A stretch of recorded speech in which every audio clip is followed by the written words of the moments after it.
In this video, we're going to take the information in this drawing and create the isometric views. What you'll need to know is figure out what your size of your object is, so you'll need to know the height, the width, and the depth of the object. All right, so I've got,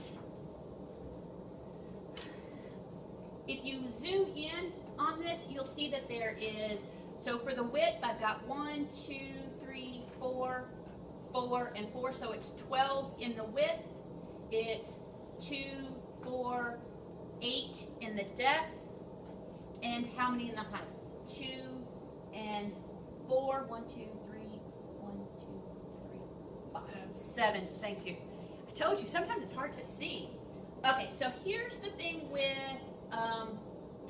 isometrics. The reason that I like to go ahead and figure out my height, width, and depth is because I want to draw that imaginary box. So let's first get started. If you pull the little arrow down and go snap settings, you're going to get the drafting settings box to pop up. Go ahead and change it to isometric snaps and go OK. Now, notice that we've got this little green and red cursor.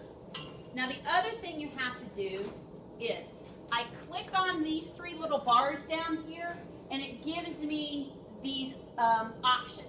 I want you to click on isometric drafting because you need that little tab to toggle between the views. So I'm going to click on isometric drafting.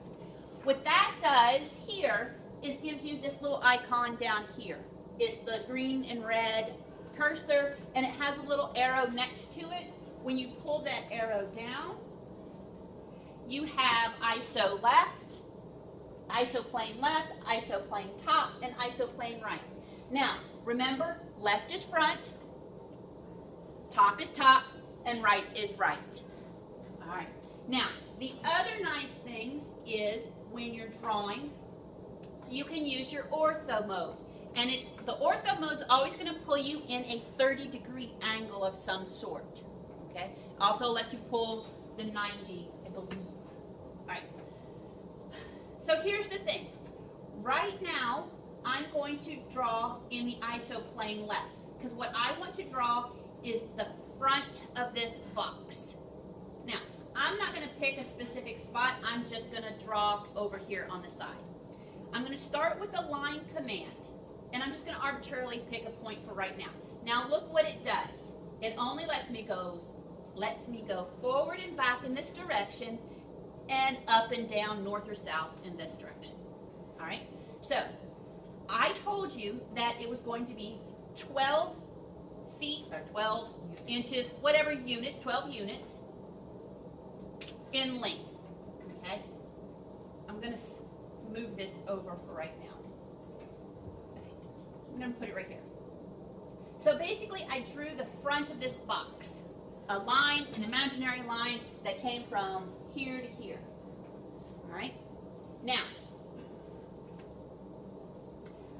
I need to switch planes because now I need to go back in this direction. We've already seen that the left one only lets us go this direction and up and down. So which plane do I need to make it draw to go this direction? Right. So I'm going to switch, pull my little arrow down and go ISO plane right. So I'm going to draw a line and I'm going to shift, right, click. And notice that it's like a rubber band. Boing, boing, boing. We need to make sure our ortho is on. Don't not use your ortho. I don't know if that's the correct sentence structure. Don't do it. Make sure your ortho is on to get that line exactly in the direction you want it to go. Okay? And we said that depth is 8. Okay? Now here we can actually pull, you can always pull vertical in each one of these. So I'm going to go ahead and draw up 7. I can draw back 8, and I can draw down 7. Whoops. Undo. Down 7. Okay. So I drew just outside of the right side of the box, right? Now, I'm just drawing the box just to get the box in there. I can actually copy this. I can copy all 4 of these lines O for copy, and I can go F3 because I want my snaps on, my endpoint on, and I can just copy it back to this point here. Now, here's the thing. If I draw a line right now and I try to go back to this point here, it will not let me unless I use my snaps. The reason is because I'm not in the right plane. If I want to draw anything in this face, I have to be in the right snap, the iso plane left, which is our front. Now, you can go ahead and switch to the top and draw it.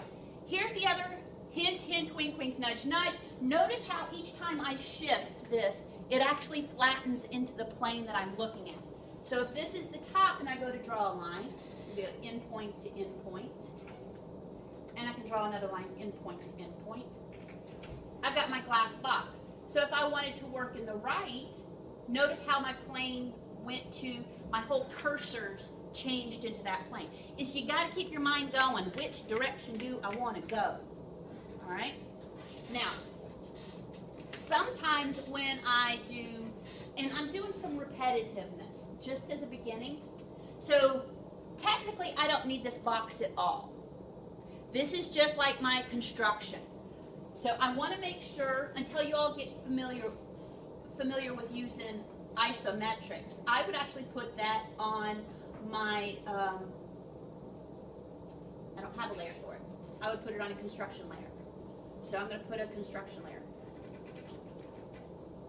And I'm going to change it to, I'm going to leave it white because it's going to be a no fly. Okay? Let me close that out. Now, this is just getting everything set up on their proper layers because you know how I am about my layer management. So next thing I'm going to do is I'm going to switch to the visible layer. Now, I'm going to retrace over the top of this construction layer. Okay? Technically, I don't need this glass box at all, but this is just a teaching purpose, so you see that I'm not outside the box. All right. Okay, looking at this, I want to draw this face right here.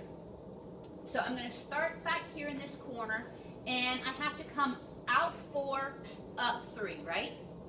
So, am I on the right face right now? Shake your head, no. So I need to be on which one? Left, top, or right? I need to be on the left. So I'm going to start my line, and I'm going to use a polyline. Well, no, I won't. I'll just start my line. I like polylines better, but I'm getting used to not using them. Now I'm going to turn my snaps off. I'm sorry, my snaps, not my ortho. I'm going to turn my snaps off, and I'm just going to start typing directions. So it's 4 out, 3 up, 4 back, and I can click on close, and it closes it back, right? Now, I'm going to create this face here. Now, there's 20 million different ways to do this. Don't go like, oh, I wouldn't have done it that way. Do it however you want. I'm just showing you the tools right now of how I'm doing it. And this is on the fly. I didn't have this pre-set up. I'm just doing it on the fly. Now I'm going to draw this face here. What face do I need to be in? Right. I need to be in the right. So now I'm going to come over here. I'm going to switch to the right. And I'm going to draw a line. And I need to go, I'm going to actually turn my snap on just to hit it in. I'm going to turn my snaps back off. How many do I need to go to the right? 2. I need to go up 3. And I'm going to snap to the end point here. Okay? So now I'm going to draw this face right here. I need to switch back to, wrong one, switch back to the left. Now here's the other thing, isn't these lines right here already what I need it to be? Because it's a 4 by 3, so I can just copy this from that end point and put it here, right? And I can do the same with this one. And I can copy that. Whoops, not there.